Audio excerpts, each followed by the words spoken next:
Hello everyone, welcome to Friday. I'm sitting here with Dr. Murphy. It's been a minute since we saw you. We didn't do videos for about a week there. There was a lot going on. There's been a lot going on. You weren't in town. And, well, we haven't worked together for a while. It's been hard coordinating these videos. Oh my God, no wonder I feel rested.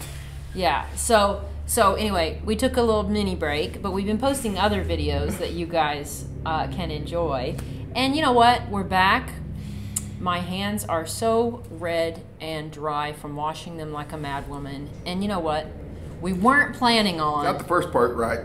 Yeah, it's terrible. You're bad. My hands are suffering. I'm not making light, just so everyone knows. I'm not making light. You gotta laugh sometimes, you know? So anyway, we haven't had videos for a while. And I wasn't even going to talk about this COVID because I feel like we've talked it to death. I feel like everyone has talked it to death. But you know what? Doc said everybody wants us to talk about it. Everybody's been asking him to have us talk about it. So let's talk about it. Now, did you watch the White House live video that we posted today? Now, we're filming this just for the record. Today's Wednesday the 18th. So we're filming this on the 18th. So who knows what will have happened by the time we post it. Why don't you ask me to talk about it? Rick and Bernice. Oh, okay, yeah. So what did they want to know? Hi, just your what you think? Because you know what's really interesting? I called my mom the other day, so Dottie, if you guys have seen her, and I was a little spooked about some things, and I said, hey, I feel like there's something kind of weird going on here. Maybe there's something more that meets the eye. And she was really calm about it. So what do you think at this point? I feel a little better today. You thought your mom was calm? Am I not seeing is that the iceberg, the tip of the iceberg? I don't think she was that calm. Maybe she was doing the mom thing. I think she was. Okay. She gets a little freaky. She made me feel better about it, so that was nice of her. That's all. That's all. Well, where are we as of today? I mean, I know what I watched today from the, task force that was assigned to this. Yeah. And it was a good briefing, I thought. Bottom line is this. This is just really get it down to the basement. If you are older than 60, you might have some risk. The higher your age, the higher the risk. Yeah. It's very progressive. If you're under 60, don't worry about a thing. Yeah. Here's the problem, though. What we're trying to do, when the government's trying to do it, and rightfully so, is protect the elderly from the younger. Yeah. Here's the problem with the younger. They're going to go to Padre Island on spring break. They're going to have a good time. They're going to spread the virus around. Of course, the government's going to shut it down, which I predicted they would. They are trying to. I don't know how well that's going to work out, but they're all going to get exposed and bring it back. And, well, they really don't care about grandma and grandpa. So, if they get it, they get it. And they die, they die. I mean, that's what they think. Yes. Yeah. Actually, they don't even think that far. They just think they really don't. Yeah. They really don't think that far. They're not even. And you know what? It's not even just that population. I just think people in general. And I'm not judging anybody. I think people feel a little cooped up and trapped and. No, Michelle. Here's the big deal about COVID-19. Yeah. It's a virus. It's airborne. It can last on stuff. I mean, it's just a typical virus. When you're young and healthy, you got an intact immune system. And your immune system can ramp up and take care of these viruses. It takes care of them every day. You are exposed to multiple viruses every day, but this one's a little bit nastier than most. When you're elderly, it can't ramp up that fast, and it gets a virus, and it's like, what is this thing going on? And your body can't respond to it quick enough, so it overwhelms your immune system, and your immune system's like, what is this going on? And so it kicks on a bunch of inflammatory mediators, makes you bleed to death in your lungs, and you drown literally in your own fluids. Mm-hmm. So elderly are really predisposed. And you can look at stuff like tetanus. Tetanus, everybody says get a tetanus shot every 10 years. Every year, the deaths from tetanus are over the age of 60. Nobody under the age of 60 ever really dies of tetanus. That's crazy, isn't it? Yeah. Your immune system forgets how to handle tetanus. Yeah. Everybody's had a tetanus shot, but it forgets how to deal with this. And so we try to get people tetanus shots every 10 years. Here's the interesting thing about this. Why every 10 years? They threw a dart at the board and said, oh, that 10 years sounds like good. A good number. Yeah. That's your CDC for you. Yeah. to see where we're at on our video. You're good. Okay. You know, but it also seems like, and I know we've talked about this a few times, it seems like this is pretty similar to a lot of things in that the populations, which unlike the younger, you know, the little... RSV virus is bad in young kids. Mono is bad in young kids. Doesn't affect the elderly. Yeah. So there's things on both sides of the spectrum that we have to worry about. Yep. Yeah, and it honestly, so I think some of the good news that's coming out of this anyway is that it seems like now China is, they said 80% back to normal. I don't believe a thing China says. Really? No. Well, and that's you know, a government-controlled media. They suppress all information and don't trust them. Well, don't believe and them. you know what's interesting, and I'm not trying to get political at all here, but I'm not trying to get political either. Well, no, I don't believe them. No, but what I was... I'll be honest with you. I have a hard time believing our own government. Okay. Sometimes. Well, yeah, for sure. Well, yeah. Well, they have to to control. They have to control panic. Anytime a government controls the media, yeah. the population, the people, what they can say, what they can't say, throw them in jail if you disagree with them.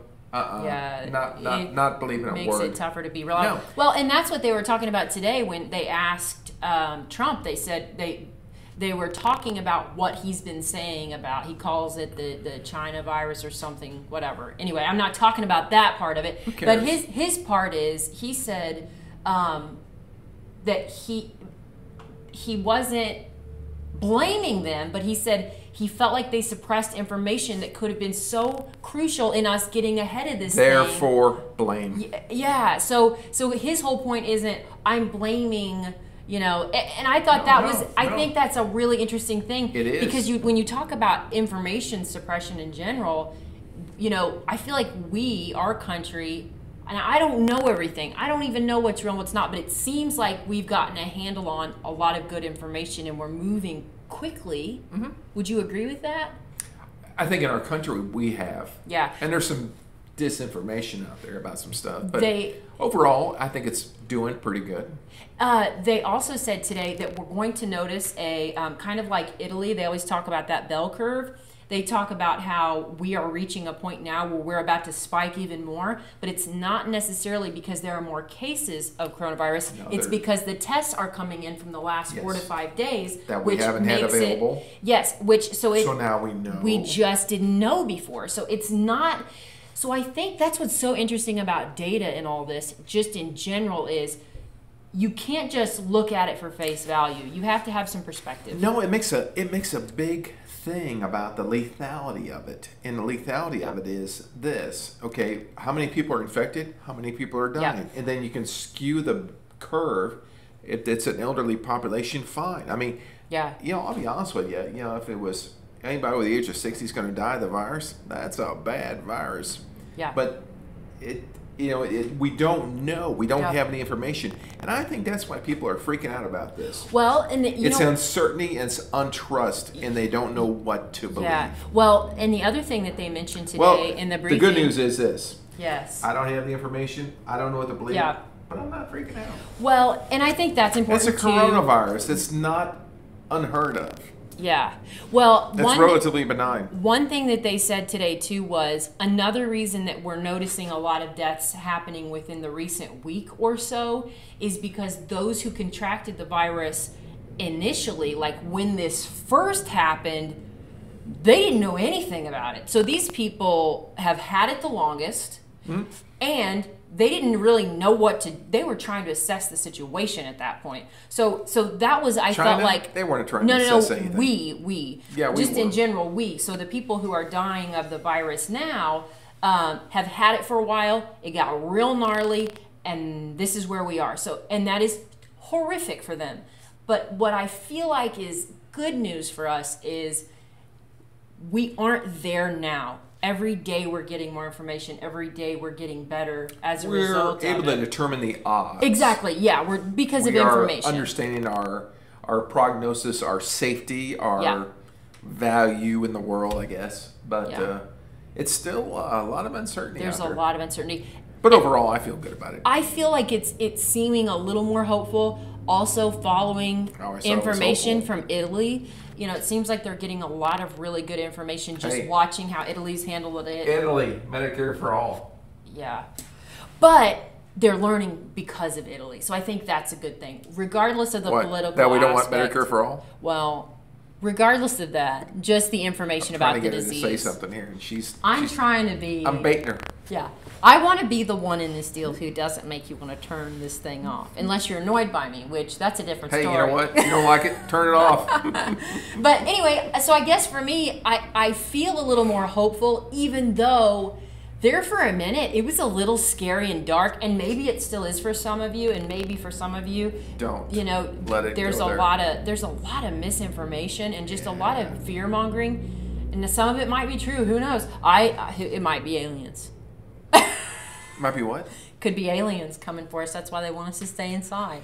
No, just kidding. Well, no. The interesting thing is, believe it or not, majority of the people over the age of 60 don't know how to use the internet. So everybody under the age of 60 that's watching this, you're gonna be fine. Yeah, it's true. Yeah. Did you hear about the blood type? No. Yeah. If you got if you're a type A blood type, you're more susceptible to the virus. No way. That is wild. Yeah. Well, that came out of China, so I don't know if you can believe that, but that's what they said. You know what? And you know what's going to be crazy? I was talking to Dave about this last night. What's your blood type? I don't know. I think it's O positive. Mine's A. Oh, well. This might. How old are you? I'm banging on the 60. Yeah. This might be my last broadcast, so I really enjoyed talking to y'all. Yeah, you'll be all right. I'm going to peace out. Yeah, you've inhaled enough Lysol fumes in your day. I think you'll From be all you. right. Yeah. So anyway, you know, I don't even really know if it's... I'm going to be poisoned to death from Lysol. Well, I thought, you know, I'm not going to tell you what I said to Dave the other day. It's not good. Long story I can only short, imagine. Doc said that you guys wanted us to talk about it. I don't know that we have there is so much information out there you could just beat yourself over the head about it. I just hope that you, you know...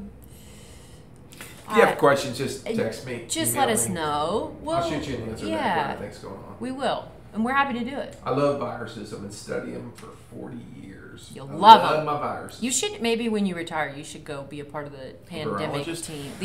What do they call it? Epidemiology? Yeah, epidemiology. Yeah. Why don't Study you of go do diseases. that? I love epidemiology. Well, why don't you go do that? What about all my patients? Well, when you retire. I don't think I'll ever do that. Well, maybe you can do it on the side gig. I'd love to do it. I'd love to be part of it. You should. Actually, I'd love to be part of the CDC. It's the first thing I do when I go in there. I pretty much fire about Just everybody. let everybody go. Yeah. You're gone. See ya. Yeah. You're fired. Bye. Oh my gosh. Well. I'd bring in the big guns. Well. I'd give me some brain power there. Yeah.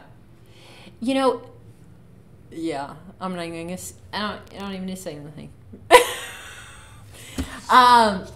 I am speechless. Actually, I just don't think I can contribute anything new to the conversation. No, you can't. That's where I'm at on this whole thing. Is like, I just almost don't even want to talk about it because I just feel like it's talked out, and I just want people to find happy, positive things in your life. There's so many. Bunker down. And you know, there's been so many acts of really just amazing human kindness in this last few days. It's just think about those things. Think about just nice things that you can do without touching people.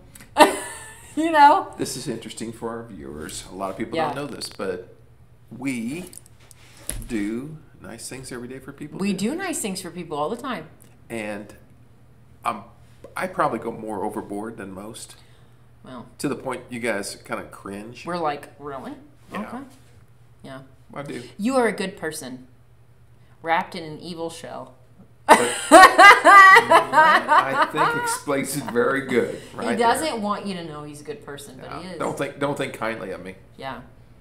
Well, you know what? Really, this was a hang, and we kind of talked about a lot of things randomly, but that's what this is sometimes, you know? Not always are you going to be able to leave and just write down the most useful information. Yep. Rick, I hope you're doing good. Yeah, and, my prayers to you and Bernice. Yeah, and take care of you guys. And, you know, we think about you, and we want you to be healthy, and I hope, you know, just so you know, for the record, our clinics are not closing. We have about the most sanitary environments you could go into, and we've bumped it up even more. The world's greatest germ freak. I am here. the I biggest kid you germ freak. Not. Yeah. The only thing she's missing is a hazmat suit. It's legit. It's legit. So if I were to touch her right now, she would be getting Lysol. I would. It's true. It's true. We have bumped up all our measures. The measures we took before. They run around the clinics with their cans and their yes, wipes. And we are very, very sanitary here, and so we will keep you safe if you would like to come in for a visit. Just know that we will be protected. I feel healthier being here. Yeah, and if you do have symptoms, stay home. If the symptoms seem to start lining up, then maybe it's time to call a hospital and figure out what your next step is. But you just have to monitor yourself. You got issues, monitor yourself. Call me. Yeah. I'll be happy to walk you through it. Yes. And if you guys want the number, it's 417-782-4300, or that's for our Joplin office, or for our Jane location, it's 417-226-1300. You can call either one anytime, or Facebook message us, and we'll be there for you. Mm-hmm. Stay safe, stay indoors, get plenty of sun, ultraviolet light. Find outdoor activities. Kills the virus, so we want to stay outside a lot. Oh, that's cool. I didn't know that. Yeah, ultraviolet light kills everything. Viruses, mold, fungi, bacteria. Nothing can survive. Really? Nothing can survive in ultraviolet light, which is why you don't see the flu and these viruses get in the summertime. Sun's killing them all. That's cool. Yeah, nobody said that, huh? Well, that's good information. Yeah. So go get tanning your beds. UV lights.